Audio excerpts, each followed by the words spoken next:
والعاقبة للمتقين والصلاة والسلام على أشرف الأنبياء والمرسلين.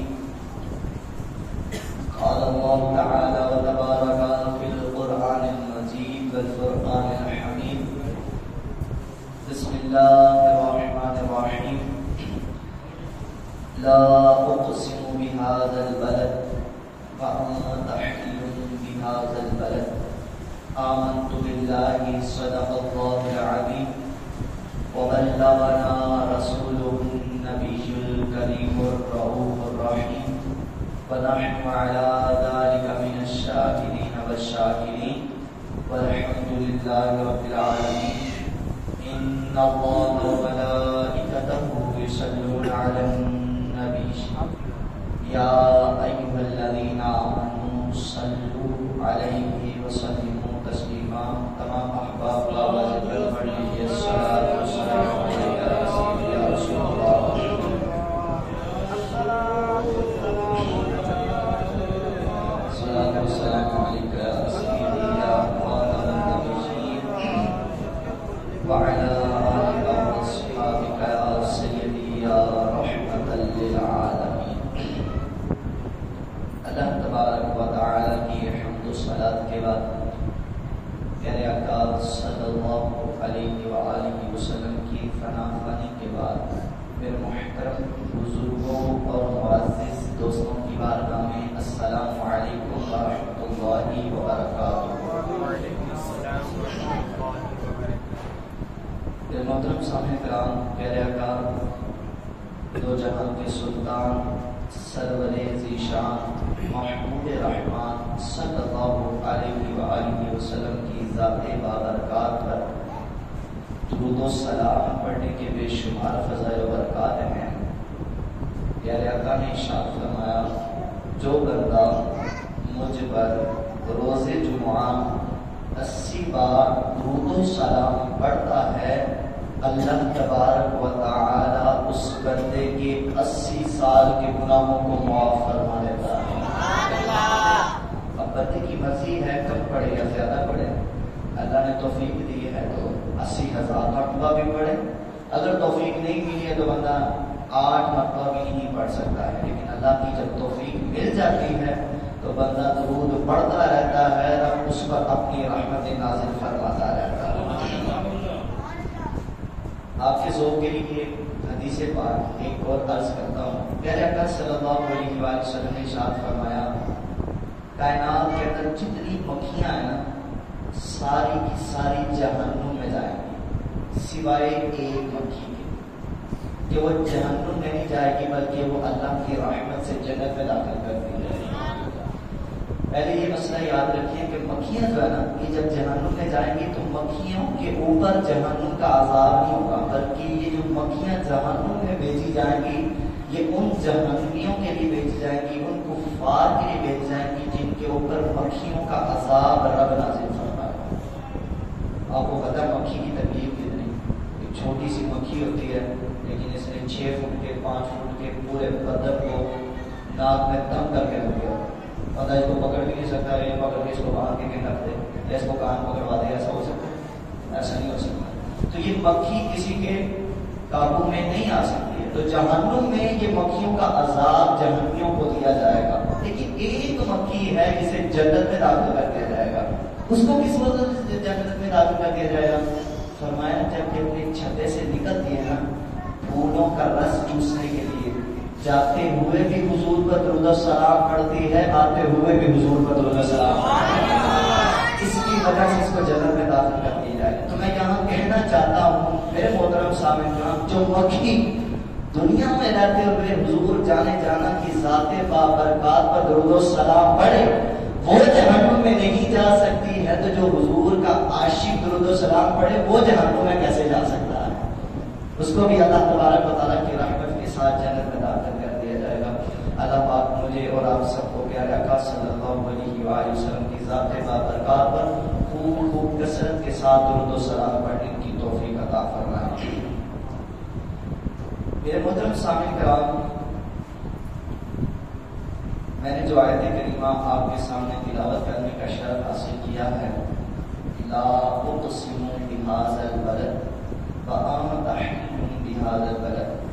30واں سپارہ سورہ بلد ہے، اور یہ پوری سورہ بلد جو ہے نا، اس میں بڑی ہی بڑی پیاری باتیں مشکلہ خاص الخاص اس صورت کے اندر اللہ تبارک و تعالیٰ جس چیز کا ذکر فرمایا ہے وہ کوئی اور نہیں بلکہ شہر مکہ کا ذکر فرمایا ہے.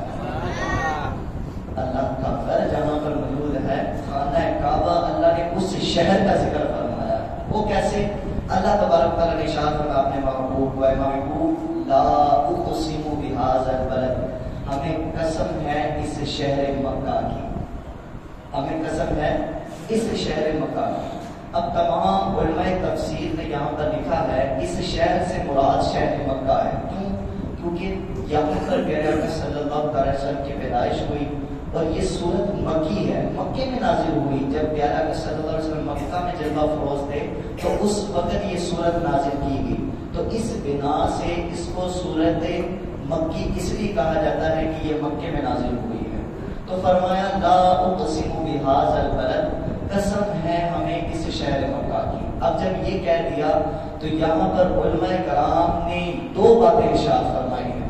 جو ہمارے علماء کرام مفسرین ہیں جو قرآن پاک کی تفسیر لکھتے ہیں، بڑی ہی اہم گفتگو ہے، بڑی ہی پیاری دو باتیں لکھی ہیں. نمبر 1، علماء کرام فرماتے ہیں اللہ تبارک و تعالیٰ نے اس شہر کی قسم کھائی، اور اللہ جس چیز کی قسم کھا لیتا ہے وہ چیز سب سے ممتاز، سب سے الگ اور سب سے افضلیت کی حامل بن جایا کرتی ہے. تو اس کا مطلب یہ ہے کہ اب ہمیں ماننا پڑے گا کہ دنیا میں بڑے بڑے شہر ہیں، لیکن اللہ نے سب سے افضل شہر جس کو قرار دیا ہے اسے شہر مکہ کہا جاتا ہے.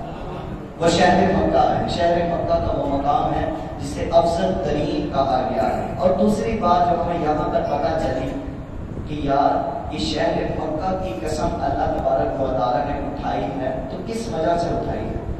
تو میرے محترم سامعین کرام، اس کا جواب اللہ نے خود ہی ارشاد فرما دیا. اللہ تبارک و تعالیٰ نے ارشاد فرمایا میں نے اس شہر کی قسم اس وجہ سے نہیں اٹھائی کہ اس میں خانہ کعبہ ہے. ارے میں نے اس شہر کی قسم اس لیے نہیں اٹھائی کہ خانہ کعبہ میں حجر اسود ہے. ارے میں نے اس شہر کی قسم اس لیے نہیں اٹھائی کہ اس میں مسجد حرام ہے. اللہ، اے اللہ تو نے اس شہر کی قسم تو کیوں اٹھائی؟ اللہ نے ارشاد فرما دیا وَأَنْتَ حِلٌّ بِهَذَا الْبَلَدِ، اے محبوب آپ اس شہر میں رہتے ہیں، ہم نے اسی بنا پر تو قسم کھائی. اے محبوب ہم نے آپ کی وجہ سے اس شہر کی قسم اٹھائی ہے. تو یہاں پر ہمیں دو باتیں پتہ چلی. نمبر 1، اللہ جس شہر کی، جس جگہ کی، جس چیز کی قسم اٹھا لیتا ہے وہ سب سے افضل ترین چیز بن جایا کرتی ہے.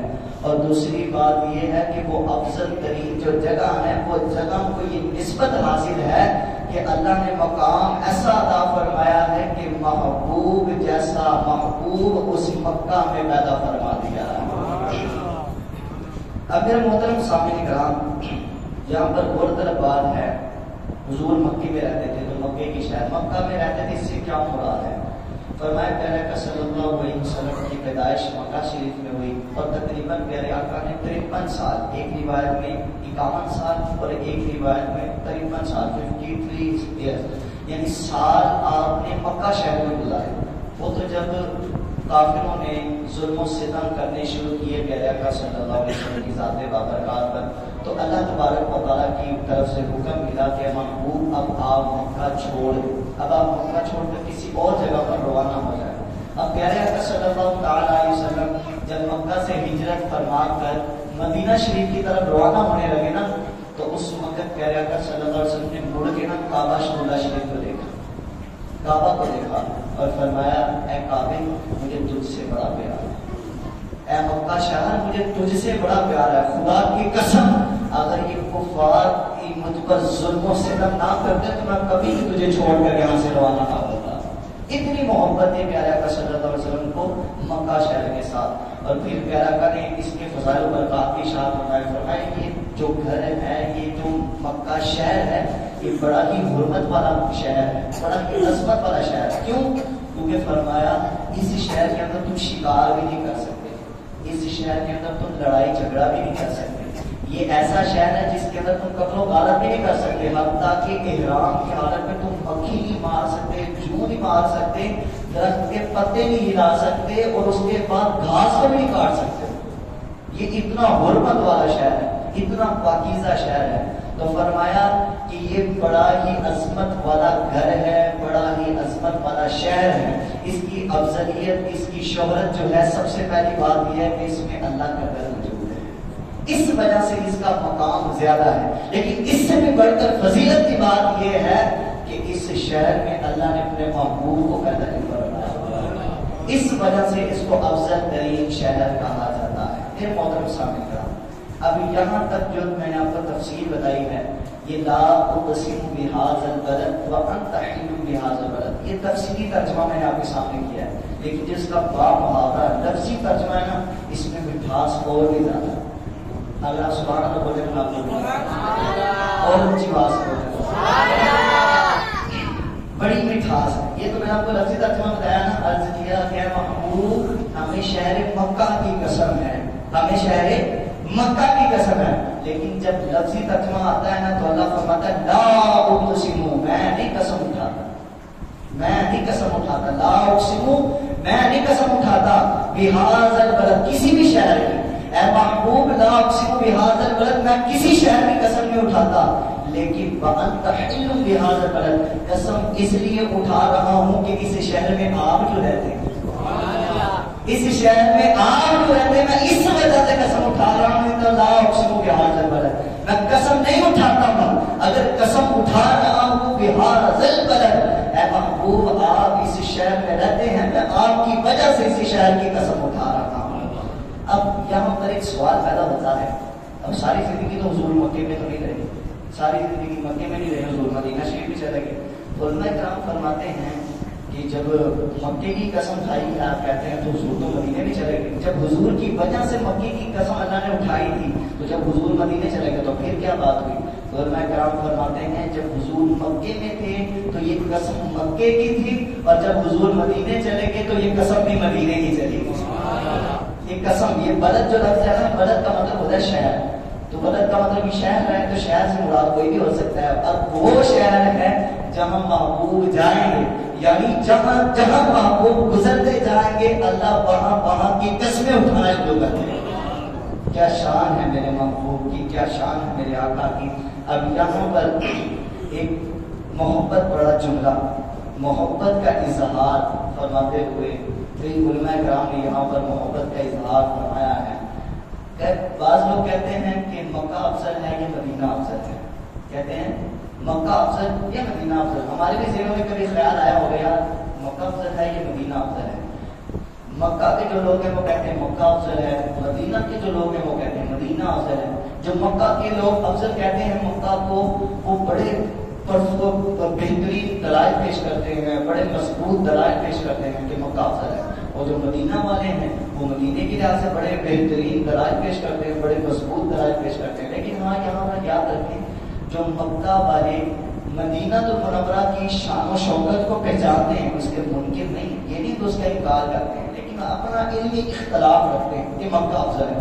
جو مدینہ والے کو یہ نہیں کہتے کہ مکہ کی شان و عظمت ہی نہیں ہے، وہ اس کے منکر بھی انکار کرنے والے نہیں، لیکن کہتے ہیں علمی اختلاف ہے، علمی اختلاف کی بنا پر ہم کہتے ہیں کہ مکہ افضل ہے، علمی اختلاف پر ہم کہتے ہیں کہ مدینہ افضل ہے۔ اب جب یہ بات چلی نا تو شیخ عبدالحق محدث دہلوی رحمۃ اللہ تعالی کے پاس یہ مسئلہ آیا، کہنے لگے حضرت مکہ والے کہتے ہیں مکہ افضل ہے، مدینہ والے کہتے ہیں مدینہ افضل ہے، اب آپ بھی فیصلہ کریں کہ مکہ افضل ہے یا مدینہ افضل ہے۔ آپ نے دونوں میں سے ایک رائے نکالی، کیا رائے نکالی؟ آپ نے وَأَنْتَ حِلٌّ بِهَذَا الْبَلَدِ، اس میں سے ایک راہ نکالی، ایک ایسا راستہ نکالا کہ دونوں ٹیموں کو خوش کر دیا۔ کیسے خوش کر دیا؟ تاکہ تم پوچھتے ہو مکہ افضل ہے یا مدینہ افضل ہے۔ وَأَنْتَ حِلٌّ بِهَذَا الْبَلَدِ، میں یہ کہتا ہوں جب حضور مکے میں تھے تو مکہ افضل تھا، جب مدینے آ گئے تو مدینہ افضل ہو گیا۔ جب حضور مکے میں تھے تو مکہ افضل تھا، جب مدینے میں آ گئے تو مدینہ افضل ہو گیا، کیونکہ شان و شوکت ان کے قدموں کی ہے نا، برکت تو ان کے قدموں کی ہے نا۔ وہ کیا خوب کسی نے کہا تھا کہ جہاں جہاں سے یہ گزرتے جائیں گے شاپ و نشر بھی، جو عزتیں بھی ہیں وہ ان کے ساتھ چلتی ہی چلی جائیں گی۔ وہ ایک شاعر لکھتا ہے، کہتا ہے پل بھر کے لیے کچھ لمحے کے لیے ٹھہرے تھے تم جس پیڑ کے نیچے، کچھ لمحے کے لیے ٹھہرے تھے تم جس پیڑ کے نیچے، سنا ہے آج تک اس پیڑ کا سایہ مہکتا ہے، سنا ہے آج تک اس پیڑ کا سایہ مہکتا ہے، اس سے خوشبو آتی ہے۔ برکت تو ان کے قدموں کی ہے، یہ جہاں سے گزرتے چلے جائیں گے برکتیں پیچھے ہی پیچھے چلتی چلی جائیں گی۔ اور ایک شاعر کا لکھتا ہے، کہتا ہے ایک بار تم جس جگہ سے گزرے تھے، ایک بار وہ جہاں سے گزرے تھے نصیب، ایک بار وہ جہاں سے گزرے تھے نصیب، بار بار وہاں سے بہار گزری ہے، بار بار وہاں سے بہار گزری ہے۔ اور عرصہ ہوا طیبہ کی گلیوں سے وہ گزرے ہیں، عرصہ ہوا طیبہ کی گلیوں سے وہ گزرے ہیں، اس وقت بھی گلیوں میں خوشبو ہے پسینے کی، اس وقت بھی خوشبو ہے پسینے کی۔ میرے محترم سامعین، تو جہاں سے ہی گزرتے جائیں گے برکتیں وہاں پر ہی سمیٹتی چلی جائیں گی، وہاں پر ہی روانہ ہوتی چلی جائیں گی۔ اب میرے محترم سامعین کرام، اب یہاں پر ہم نے سن لیا کہ حضور مکے میں تھے تو مکہ افضل، جب مدینے میں آ گئے تو مدینہ افضل ہو گیا۔ لیکن حضور نبی رحمت صلی اللہ تعالی علیہ وسلم کی ذات بابرکات کے علاوہ مکہ افضل ہے یا مدینہ افضل ہے؟ تو علماء کرام فرماتے ہیں اس وقت کائنات کے اندر سب سے افضل جو جگہ ہے نا حضور کے علاوہ، حضور کی ذات بابرکات کے علاوہ جو سب سے افضل جگہ ہے نا وہ خانہ کعبۃ اللہ شریف، یعنی مکہ المکرمہ کی جگہ، اس کی سرزمین سب سے افضل ترین۔ اور پھر اگر جگہ کے لحاظ سے ناپ لیا جائے، سائز کر دیا جائے کہ جگہ کے لحاظ سے افضل ترین جگہ کون سی ہے، تو پھر بتایا جاتا ہے اس وقت جہاں پر پیارے آقا کا جسم اقدس موجود ہے وہ جگہ سب سے افضل ترین جگہ ہے۔ کتنی افضل ترین ہے؟ مولانا روم رحمۃ اللہ تعالی سے پوچھا آپ ہی بتائیں کہ کتنی افضل ہے؟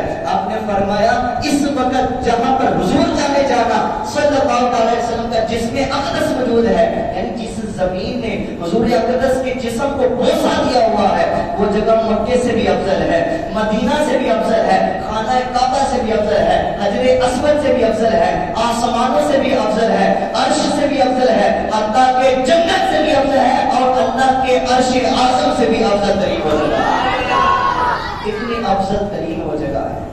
اس وقت کائنات کے اندر سب سے افضل ترین جو جگہ ہے نا وہ پیارے آقا صلی اللہ علیہ وسلم جہاں پر جلوہ افروز ہے وہ جگہ سب سے افضل ترین جگہ ہے۔ ایک مرتبہ نا حضرت سیدنا شیخ شہاب الدین رحمۃ اللہ تعالی کا مرید آپ کے پاس آیا، کہنے لگا حضرت اس وقت روح زمین پر سب سے افضل جگہ کون سی ہے؟ تو آپ نے فرمایا کہ جہاں پر حضور جانا جلوہ افروز ہے، یعنی جہاں پر حضور کی قبر انور ہے نا وہاں پر وہ جو جگہ ہے نا وہ پوری کائنات میں سب سے افضل ترین جگہ ہے۔ تو مرید نے اللہ سوال کیا، حضرت آپ بھی پڑھے لکھے لوگ بیٹھے ہوئے ہیں، آپ بھی ذرا جواب دیں، یا سب سے افضل ترین جگہ جب وہ ہے تو پھر ہم جنت کا سوال کیوں کرتے ہیں؟ سوچنے والی بات ہے۔ مرید نے سوال کر دیا حضرت سیدنا شیخ شہاب الدین رحمۃ اللہ تعالی، کہنے لگا حضرت جب سب سے افضل ترین جگہ جہاں پر حضور جانے جانا کا جسم اقدس ہے وہ افضل ہے تو پھر ہم جنت کا سوال کیوں کرتے ہیں؟ تو آپ رحمۃ اللہ تعالی نے بڑا ہی خوبصورت جواب دیا، دیکھنا کس کو سمجھا، جس کو سمجھ آئے وہ بلند آواز سے سبحان اللہ ضرور بلند کرے گا۔ اب دیکھیں حضرت سیدنا شیخ شہاب الدین رحمۃ اللہ تعالی کی بارگاہ میں جو اس نے کہا نا کہ حضرت جب حضور جانا جس جگہ پر موجود ہے وہ جگہ سب سے افضل ہے تو ہم جنت کا سوال کیوں کرتے ہیں؟ تو آپ نے فرمایا ابھی تو حضور اس جگہ موجود ہیں اس وجہ سے یہ افضل ہے، جب حضور جنت میں ہوں گے جنت بھی سب سے افضل ہوگا۔ جب مکے میں تھے تو مکہ افضل، جب مدینے میں آ گئے تو مدینہ افضل ہو گیا، جب جنت میں جائیں گے تو جنت بھی سب سے افضل ہو جائے گا۔ برکت تو ان کے قدموں کی ہے کہ جہاں جہاں چلتے جائیں گے شاخ و نشر جو حسن و جمال ہے وہ سارا وہیں پر روانہ ہوتا چلا جائے گا۔ تو میرے محترم سامعین کرام، اب یہاں پر یہ کوئی جلال کی بات نہیں ہے کہ میں آپ کو حدیث سنانے لگا ہوں، آپ بھی اس کے اوپر متفق ہوں گے۔ اب مجھے بتائیں حدیث پاک میں فرمایا گیا اگر مسلمان کو مومن کو پتہ چل جائے کہ پہلی صف کی فضیلت کیا ہے، پہلی صف کی فضیلت کیا ہے، تو لوگ اس پر جھگڑا کریں کہ میں پہلی صف میں کھڑا ہوں، حتیٰ کہ لوگ پرچیاں ڈالیں کہ جس کی پرچی نکلے گی وہی پہلی صف میں کھڑا ہو۔ ایسے حدیث پاک آپ نے اکثر بات سنی ہوگی۔ اب مجھے بتائیں پہلی صف کون سی ہے؟ یہ ممبر کے ساتھ میں یہ پہلی صف، ایسے یہ پہلی صف میں آپ بیٹھے ہوئے یہ پہلی صف ہے۔ اگر امام مصلی اٹھائے اور وہ پیچھے بچھا دے آگے، کیا اس پہلی صف کو پہلی صف ہونے کا شرف ملے گا؟ پہلی صف کون سی ہو جائے گی؟ وہ پیچھے والی ہو جائے گی۔ اگر امام مصلی یہاں سے بھی اٹھائے اور پہلی منزل پہ لے جائے، یہاں پر پہلی صف والی کو وہ درجہ حاصل ہوگا جو پہلی صف والی کو ہوتا ہے؟ نہیں، وہ پہلی صف کا جو شرف ہوگا وہ اوپر والی منزل پہ چلے جائے گا۔ اس سے بھی اوپر مصلی امام لے جائے تو شرف اس سے اوپر والی منزل کو ملے گا۔ ارے یار میں کہنا چاہتا ہوں اونٹ جیسا امام اگر مصلی یہاں رکھے تو شرف یہاں پر، مصلی وہاں بچھائے تو شرف وہاں پر، مصلی چھت پہ بچھائے تو شرف چھت پہ چلا جاتا ہے۔ تو پھر کہنا پڑے گا کہ 1400 سال پہلے حضور مکے میں تھے تو مکہ افضل تھا، جب مدینے چلے گئے تو مدینہ افضل، جب جنت پہ جائیں گے تو جنت بھی افضل نہیں ہوگا۔ تو اسی لیے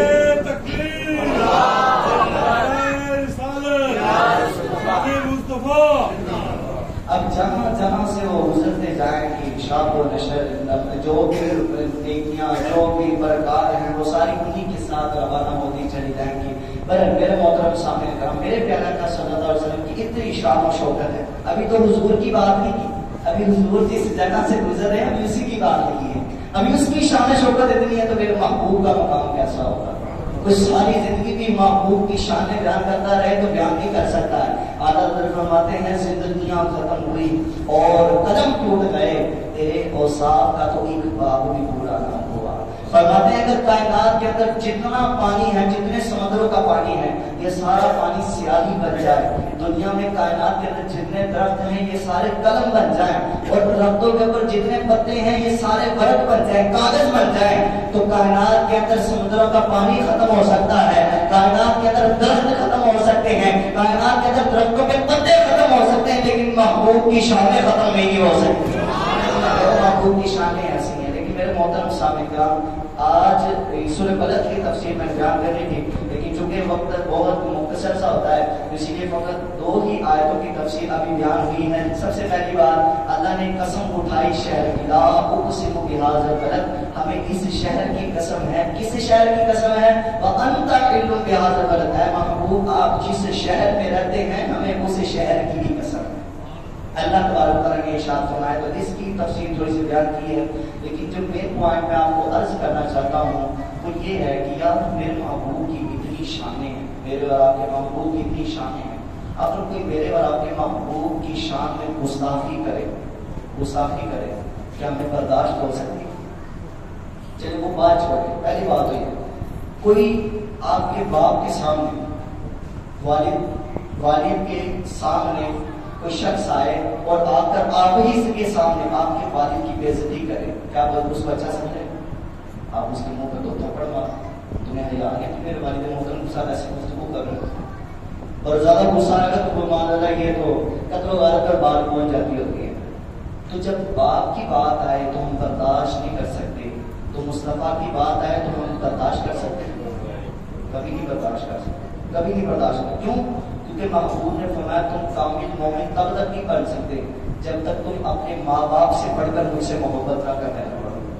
اب ماں باپ سے کوئی محبت کرتے ہیں تو کوئی ہمارے ماں باپ کے خلاف بات کرے تو ہم اس کی زبان کاٹ کے رکھ دیتے ہیں، اس کا منہ توڑ دیتے ہیں۔ تو جب مصطفیٰ کی بات آئے گی تو ہم اس کو واصل جہنم میں کر دیں گے، اس کو واصل جہنم میں کریں گے۔ اب میرے محترم سامنے کا بتانے کا مقصد یہ ہے کہ آپ یہاں پر جتنے بھی آپ باپ موجود ہیں، آج کل نا ایک خبیث قسم کا انسان جہلم کا رہنے والا اپنی اکیڈمی چلا رہا ہے، اور اس اکیڈمی میں بیٹھ کر دن دہاڑے کبھی صحابہ کی گستاخی کر رہا ہے اور کبھی معاذ اللہ انبیاء کرام کی گستاخی کر رہا ہے۔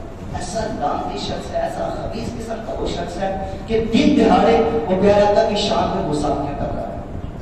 کیا کہتا ہے؟ گستاخی سنیے کیا کہتا ہے؟ کہتا ہے اللہ کے سوا، اللہ کی توحید جب بیان کی جائے نا، اللہ کی وحدانیت جب اقرار کیا جائے، اللہ کے ایک ہونے کا اقرار کیا جائے تو انبیاء کی گستاخی کرنا ضروری ہو جاتی ہے، انبیاء کی گستاخی کرنا ضروری ہو جاتی ہے۔ یہ کیسے بات ممکن ہے؟ اس سے بھی بڑھ کر سخت ترین اس نے گستاخی کیا کی ہے؟ کہتا ہے کہ اللہ کے علاوہ فرشتے کوئی شے نہیں، انبیاء تو کوئی شے نہیں، اولیاء تو کوئی شے نہیں، صحابہ تو کوئی شے نہیں، کوئی چیز ہی نہیں ہے، کچھ مانتا ہی نہیں۔ آئے دن حضرت میر معاویہ کے بارے میں گستاخیاں کر رہا ہے، نازیبہ الفاظ استعمال کر رہا ہے اور کبھی صحابہ کے بارے میں، کبھی حضرت ابوبکر صدیق کے بارے میں، کبھی اولیاء کرام کے بارے میں وہ صافے کر رہا ہے، اور یہاں پر اس کی انتہا ہوگی اس خبیث کی، اس لعنتی شخص کی، اللہ اس کو واصل جہنم کرے۔ اس خبیث انسان نے اتنے بڑے گستاخی کی، کہتا انبیاء تو اپنا پیشاب بھی نہیں روک سکتے، انبیاء کے بارے میں اس طرح کی نازیبہ الفاظ اس نے استعمال کی۔ مجھے بتائیں وہ بندہ مومن ہو سکتا ہے؟ وہ بندہ مسلمان ہو سکتا ہے؟ اپنے آپ کو پتا کہتا ہے میں بہت بڑا مومن ہوں، میرے سے بڑا کوئی مومن نہیں۔ اس طرح کی گستاخی کرتا ہے۔ آپ کو بتانے کا مقصد یہ ہے کہ آپ بھی ان کو، آپ ایسے بھی آپ ایسے بیٹھے ہوئے ہیں کہ جن کو پتا نہیں ہے کہ یہ وہی شخص ہے، لیکن اس کو سنتے ہیں، دن رات اس کو سن رہے ہوتے ہیں، اس سے مسئلے پوچھ رہے ہوتے ہیں، اس کی یوٹیوب پہ ویڈیو دیکھ رہے ہوتے ہیں، تو اس سے خدا رہا بچے۔ اس کی جو نشانی ہے، نام اس کا بتا دیتا ہوں میں، اس کا نام ہے انجینئر محمد علی مرزا۔ انجینئر محمد علی مرزا، یہ مرزا کا لفظ آپ نے سے زیادہ لگانا ہے، لیکن میں اس بندے پر لعنت بھیجتا ہوں، ایسا خبیث قسم کا انسان ہے، سفید کلر کا امامہ اس نے پہنا ہوا ہے، اتنا پورا اس کا چہرہ ہے، اور سائنس اس نے نا شیلا تھوڑی سی نکالی ہوئی۔ یہ میں آپ کو پہچان اس لیے بتا رہا ہوں کہ کبھی یوٹیوب پہ نظر آئے گا تو اس کو کبھی نہ سنیے۔ کیوں نہ سنیے گا؟ کیونکہ علماء کرام نے فرمایا ہے ایسا مسلمان جس کے پاس دین کے لحاظ سے کوئی کم علم ہے، علم زیادہ نہیں ہے، ایسے بندے کے لیے یہ جائز ہی نہیں ہے کہ وہ کسی بد عقیدہ شخص کا بیان سنے، اس کی تحریر پڑھے، یہ حرام ہے اس کے لیے۔ تو اسی لیے ہمیں بچنا چاہیے۔ ہمیں نہیں پتا کہ ہماری ایمان کو کس وقت چڑھا کے بھرے جائیں، شیطان بہت لائن ہے بھائی۔ اس پرفتن دور کے اندر حضور نے فرمایا میری امت کے 73 فرقے ہوں گے، بنی اسرائیل کے 72 فرقے تھے، میری امت کے 73 فرقے ہوں گے۔ اتنے فرقے ہیں، قدم قدم پہ فرقہ ہے، قدم قدم پہ آپ کو آزمائش کا سامنا کرنا پڑے گا۔ تو اسی لیے اپنے محلے کے مسجد کے امام یا کوئی سنی عالم دین کے ساتھ مشورہ کیے بغیر کسی کو بھی نہ سنے، کسی کو بھی نہ سنے۔ جو سنی عالم دین ہے، جو اعلیٰ حضرت کا پیروکار ہے، اعلیٰ حضرت کو ماننے والا ہے، اس سے پوچھے کہ یار میں کس کس کو سن سکتا ہوں۔ ہم آپ کو کہیں گے الحمدللہ دعوت اسلامی کو سنیں، مصباحی صاحب ہیں ان کو سنیں، اس کے بعد وہ پیر اجمل صاحب ہیں ان کو سن سکتے ہیں آپ، بڑے بڑے علماء کرام ہمارے سنی حضرات موجود ہیں جن کے بیانات آپ سن سکتے ہیں، لیکن جو بد عقیدہ لوگ ہیں ان کا بیان نہ سنے۔ کہتے ہیں مومن ہے، دروازہ کرتا ہے جی، ہاں جی باہر آئے جی، کیا کرنا ہے جی؟ ہم نے جی اللہ کی باتیں کرنا، لے جی ہاتھ مار کے کھڑے، اللہ کی باتیں ہوگی، اللہ کے دین کی باتیں ہوگی، لے جی جنت کی باتیں ہوگی۔ اللہ فرماتا ہے یہ مومن نہیں، یہ جو بندہ دین کی باتیں کرنے آیا ہے، اللہ کی باتیں کرنے آیا ہے، جنت کی باتیں کرنے آیا، اللہ فرماتا ہے یہ بندہ ہی مومن نہیں ہے۔ یا اللہ تجھے بھی مان لیا، تیرے دین کو بھی مان لیا، جنت کو بھی مان لیا، یہ ابھی بھی مومن نہیں۔ اللہ فرماتا ہے اس نے مجھے بھی مان لیا، میرے دین کو بھی مان لیا، جنت کو بھی مان لیا، میں اس کو مومن کیسے مانوں؟ یہ میرے محبوب کو نہیں مانتا ہے، جو میرے محبوب کو نہیں مانتا میں اس کو مومن بھی نہیں مانتا۔ وہ مومن بندہ ہو ہی نہیں سکتا جو میرے محبوب کو ماننے والا نہیں۔ کہتا ہے خدا کے علاوہ کوئی مکھی بھی نہیں بنا سکتا ہے۔ میں نے کہا یہ ہم بھی کہتے ہیں، ہمارا بھی نظریہ ہے کہ خدا کے علاوہ کوئی مکھی نہیں بنا سکتا، لیکن اس جملے کے اوپر ذرا غور کرنا، ارے جو مکھی بھی نہ بنا پائے اسے غیر اللہ کہا جاتا ہے، اور جو مٹی کا پتلا بنا کر اس میں جان ڈال دے اسے روح اللہ کہا جاتا ہے۔ ارے جو اپنا عصا زمین پر مار کر 12 چشمے پانی کے جارے کر دے اسے موسیٰ کلیم اللہ کہا جاتا ہے۔ ارے جو آگ میں جانے کے باوجود بھی نہ چلے، آگ جس کو نہ جلائے اسے ابراہیم خلیل اللہ کہا جاتا ہے۔ ارے جس کی گردن پر چھری چلا دی جائے مگر چھری کام نہ کرے اسے عیسیٰ ذبیح اللہ کہا جاتا ہے۔ اور یہ جملہ میں کہہ دوں گا، آپ نے ہاتھوں کو بلند کر کے سبحان اللہ کی صدا بلند کرنی ہے اور حضور کا ترانہ بیان کرنا ہے مصطفیٰ صلی اللہ علیہ وسلم کے بارے میں۔ فرمایا کہ جس کی گردن پر چھری چلا دی جائے مگر چھری کام نہ کرے اسے عیسیٰ ذبیح اللہ کہا جاتا ہے، اور جو ایک سجدہ کر کے اپنی ساری امتوں کو چھڑا کے جنت میں لے جائے اسے محبوب اللہ کہا جاتا ہے۔ اور تجھے اللہ کی شان کے بہتر نہیں، وہ اللہ کی شان میں مسافیاں کر رہا ہے، دن رات نازیبہ الفاظ استعمال کر رہے ہیں۔ میرے محترم سامنے کرام ابھی بھی وقت ہے سمجھ جائیں، ہمیں کچھ پہچان پیدا کرنی پڑے گی۔ اگر زمانے میں جینا ہے نا تو کچھ پہچان پیدا کرنی پڑے، ہر گہرے گہرے کو سننا نہیں، جس کو منہ چاہے اڑتا آ کے اس کو سننا شروع کر دیا۔ دراصل بات کچھ ہو گئی ہے، آج کل ہم حق بات بھی وہی تسلیم کرتے ہیں، جب وہ کسی نے کہا آج کل ہم حق بات بھی وہی تسلیم کرتے ہیں جو ہمارے حق میں حق ہوتے ہیں، جو ہمارے حق میں بہتر ہوتی ہے۔ ہمیں جو اچھی لگتی ہے نا ہم وہ بات ایکسیپٹ کر لیتے ہیں، قبول کر لیتے ہیں، لیکن جو بات مجھے اچھی نہیں لگتی وہ میں کبھی قبول ہی نہیں کرتا۔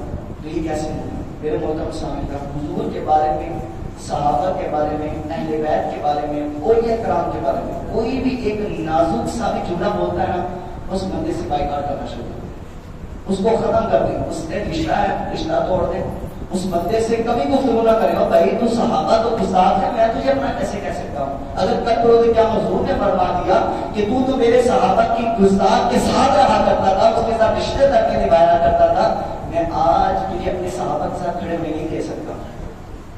کوئی ادنا سا بھی صحابی ہے نا، ادنا سا بھی صحابی، ادنا سا صحابی پتہ ہے کون؟ ایک صحابی رسول. ابھی صحابی بنے نہیں. صحابی کس کو بولتے ہیں؟ جس نے ایمان کی حالت میں حضور کو دیکھا ہو اور اس کا ایمان پر ہی خاتمہ ہوا، اس کو صحابی بولتے ہیں.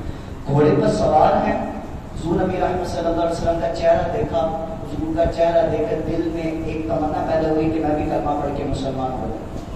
اور عرض کرنے لگے یا رسول اللہ مجھے کلمہ پڑھا دینا، کلمہ پڑھ کے مسلمان ہونا چاہتا ہوں. حضور نے فرمایا پڑھو لا الہ الا اللہ محمد رسول اللہ.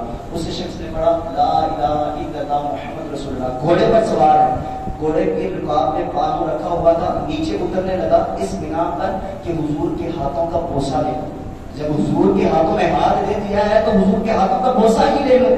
ابھی نیچے اترنے لگی تھی کہ موت کا وقت آ گیا، روح قبض ہو گئی. اب کیا آپ کو کیا لگتا ہے کہ وہ ادنا شخص گیا؟ نہیں. فرمایا ان کے جنازے میں اتنے فرشتے آئے کہ پاؤں رکھنے کی بھی جگہ موجود نہیں. اور بھائی صحابی، اس ادنا سے صحابی کا بھی کوئی بڑی مقابلہ نہیں کر سکتا. تو کوئی آج کل کا بے شرم انسان اٹھ کے کھڑا ہو اور صحابہ کی شان میں گستاخیاں کرے، حضرت میر معاویہ کے بارے میں برا بھلا کہ اس لانتی پر لانتے برسنی چاہیے کہ نہیں برسنی چاہیے؟ برسنی چاہیے نا. ابھی میرے پاس تصویر موجود ہے تو اس خبیث کی میں آپ کو تصویر بھی دکھاتا ہوں. اس لانتی کی اللہ نے اس کے چہرے پر تو پہلے لانتی ہے، وہ ہے کذاب. اور جو بیٹا جھوٹا ہوتا ہے نا اس کے اوپر اللہ کی بھی لعنت ہوتی ہے، اللہ کے ملائکہ کی لعنت ہوتی ہے، تمام جہان والوں کی بھی لعنت ہوتی ہے. ایسا خبیث انسان. اب وہ پچھلے دنوں پتا چلا کہ اس کا نا عدالت میں جب اس کا کیس گیا نا تو وکیل جج صاحب نے اس کا فیصلہ کیا کہ اس کو جیل ہو جائے گی. اب اس نے کیا کیا، وہاں سے گیا، وہ جا کے برقع پہن کے وہاں سے عورت کا لباس پہن کے وہاں سے دوڑ لگا، اپنے آپ کو بڑا دین کا ٹھیکیدار سمجھا. اور ٹھیکیدار کیسا بنا ہوا ہے؟ علماء کرام کے اوپر. ہمارے علماء کرام کی شان پتہ کیا ہے؟ حضور نے فرمایا وارث الانبیاء ہیں علماء کرام. اگر میرے بعد کسی نے میری زیارت کرنی ہونا تو علماء کرام کو دیکھ کے میری زیارت کا ثواب لینا ہوگا. علماء کرام کی شان تو اتنی نرالی ہے. اور وہ خبیث جس کو دیکھ کے قرآن پاک کی درست مخارج کے ساتھ نہیں پڑھنا آتا، وہ علماء کرام کے اوپر تنقید کر رہا ہے، بڑی بڑی روایتیں بیان کرتا ہے. اچھا صحیح بخاری میں اس طرح، صحیح مسلم میں اس طرح، صحیح بخاری میں یوں فرما دیا حضور نے، صحیح مسلم میں یوں فرما دیا. کبھی جا کے اس سے پوچھے یار صحیح بخاری صحیح مسلم بار بار زبان پہ یہ ڈٹا لگایا ہوا ہے تم نے، یہ صحیح بخاری ہے، ذرا اس کو پڑھ کے بھی تو دکھاؤ. اب بھائی یہ صحیح بخاری کے اوپر اعراب ہی لگے، یہ قرآن پاک کے اوپر اعراب لگے، یہ قرآن پاک کے اوپر اعراب لگے ہوئے ہیں جس کو اعراب کو دیکھ کر ہم پڑھ سکیں قرآن پاک کو. ہم عربی نہیں ہیں، ہم غیر عربی، ہم عربی کو نہیں پڑھ سکتے بغیر اعراب کے.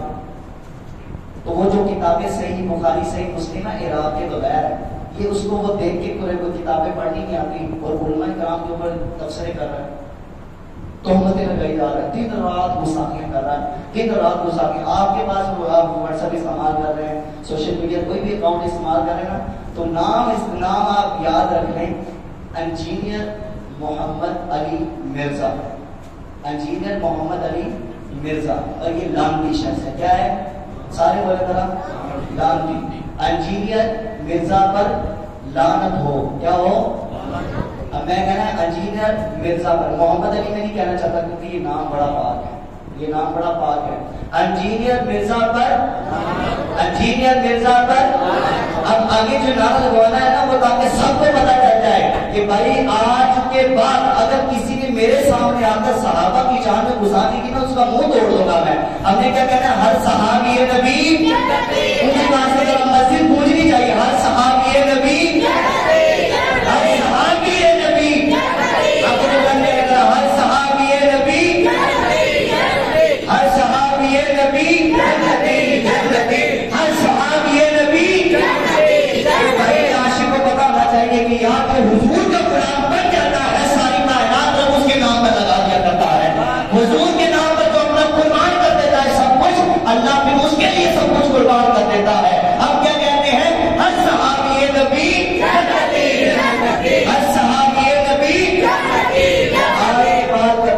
کوئی صحابہ کا گستاخ آپ کے سامنے آئے، صحابہ کے بارے میں کوئی بھی کمزور بات کی تو ہم نے کبھی بھی وہ کمزور بات نہیں سنی ہے. تو برائے کرم میرے محترم سامعین کرام، مسجد میں آیا نا تو یہ ہفتے بعد آنا ہوتا ہے نصیب. برائے کرم اپنے ایمان کو بچا کر، اپنے ایمان کو بچا کر رکھیں. کامیاب وہ لوگ نہیں جو بڑا پیسہ کما کر گئے، کامیاب وہ لوگ نہیں جو اپنے بڑے بڑے بنگلے تیار کروا کے گئے، کامیاب وہ لوگ نہیں جو اپنی بڑی عزت بنا کے گئے. نہیں، کامیاب لوگ ہیں اولئک علی ہدی ربہم واولئک هم المفلحون، وہ لوگ جو اپنا ایمان سلامت لے کر گئے، اپنا ایمان بچا کر، اپنا ایمان بچا کر، اپنا ایمان اگر نہ بچائیں گے تو خدا نہ خواستہ ایسا نہ ہو کہ مرتے وقت کلمہ بھی نصیب نہ ہو.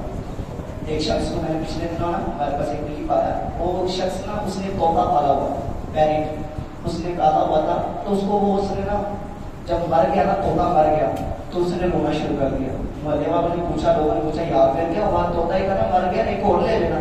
اس نے کہا کہ میں اس بنا پر نہیں رو رہا کہ یہ مر گیا ہے. دراصل بات کچھ یوں ہے کہ میں نے اس کو نا کلمہ یاد کرایا ہوا تھا، لا الہ الا اللہ محمد رسول اللہ. کہ جب بھی کوئی گھر میں آتا تو اس کو دیکھ کے پڑھتا لا الہ الا اللہ محمد رسول اللہ، جب بھی کوئی جاتا تو اس کو دیکھ کے کہتا لا الہ الا اللہ محمد رسول اللہ. کہا کہ یہ تو اچھی بات ہے کہ تم دوسرا طوطا بھی خرید لینا تو تم پھر اس کو بھی یہ سکھا دینا. کہا کہ میں اس بنا پر نہیں رو رہا کہ میں اس کو پہلا کلمہ سکھایا تھا تو وہ پہلا کلمہ پڑھنا بھول گیا. نہیں، میں اس بنا پر رو رہا ہوں یار، جس طوطے کو میں نے کلمہ پڑھنا سکھایا وہ سارا دن ساری رات جس کو دیکھتا لا الہ الا اللہ محمد رسول اللہ پڑھتا رہتا تھا. لیکن جیسے اس کی موت کا وقت قریب آیا تو بلی نے اس کو کھانا چاہا. جب بلی اس کے پاس آئی تو اس نے لا الہ الا اللہ محمد رسول اللہ نہیں پڑھا بلکہ ٹین ٹین کرنے لگا. اب مجھے یہ افسوس ہے، مجھے یہ پریشانی ہے کہ میں تو سارا دن کہتا ہوں میں مسلمان ہوں، رات کو بھی کہتا ہوں مسلمان ہوں، زبان سے کہتا ہوں لا الہ الا اللہ محمد رسول اللہ. اگر مرتے وقت یہ کلمہ چھین دیا اگر میں کام کروں، مرتے وقت میرا ایمان سلب کر لیے گا، ویسے چھین لیا گیا تو میرا کیا بنے گا؟ ساری زندگی جہنم میں جانا پڑے گا. ابو جہل کے ساتھ کھڑا کیا جائے گا، فرعون کے ساتھ کیا جائے گا، نمرود کے ساتھ مجھے کھڑا کیا جائے گا. تو خدا اپنے عقیدے کا لحاظ رکھتے ہوئے اپنے ایمان کی حفاظت کرے، اپنے ایمان کی حفاظت کرے. ہمارا عقیدہ کیا ہے؟ اہل سنت، اہل سنت جو اعلیٰ حضرت کے پیروکار ہیں وہی ہمارا عقیدہ ہے، وہی ہمارا مسلک ہے اور ہمیں اسی مسلک پر قائم رہنا ہے. انشاءاللہ جب اس مسلک پر قائم ہوں گے نا تو مرتے وقت یہ کہیں گے میں وہ سنی ہوں جمیلے قادری مرنے کے بعد میرا تاشا بھی کہے گا السلام والسلام. اللہ پاک کی بارگاہ میں دعا ہے جو کچھ سنا سیکھا اس پر عمل کر کے یاد کرنے کی توفیق عطا فرمائے. آمین بجاہ نبی رحمت صلی اللہ علیہ وسلم.